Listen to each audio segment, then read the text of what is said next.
You probably don't know who John Sokos is, but you should be thankful because he's the guy in charge of looking into how the US government has wasted your tax money in reconstructing Afghanistan. His title actually is a Special Inspector General for Afghanistan Reconstruction, and he has found plenty of ways that our money was wasted in reconstructing this invaded country. But the latest find is obnoxious, is angering.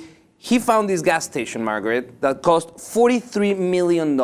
And it's a lot of money, but you might think, well, it's not that much. There's a lot of security issues, infrastructure that might raise the bill. But let me tell you that a similar project in Pakistan costs $300,000. We're talking about a 140-fold increase in the price of the project.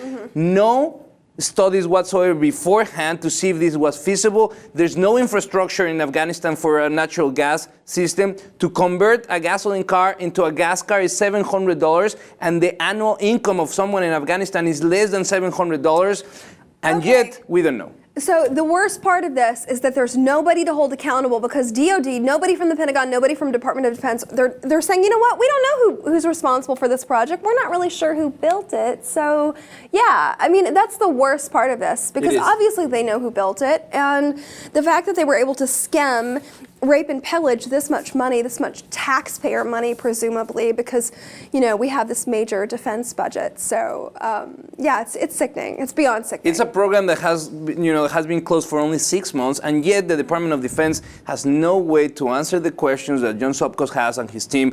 His team has launched 538 investigations into the reconstruction of Afghanistan, and that have led to 73 arrests, 69 convictions, and savings over $500 million that otherwise would have been wasted. But now he's still pressuring to see if this is actually something that could look into criminal charges for those in charge of this project, because there's an element of fraud when you hear this. Exactly. You hear it and you go, that can't be right.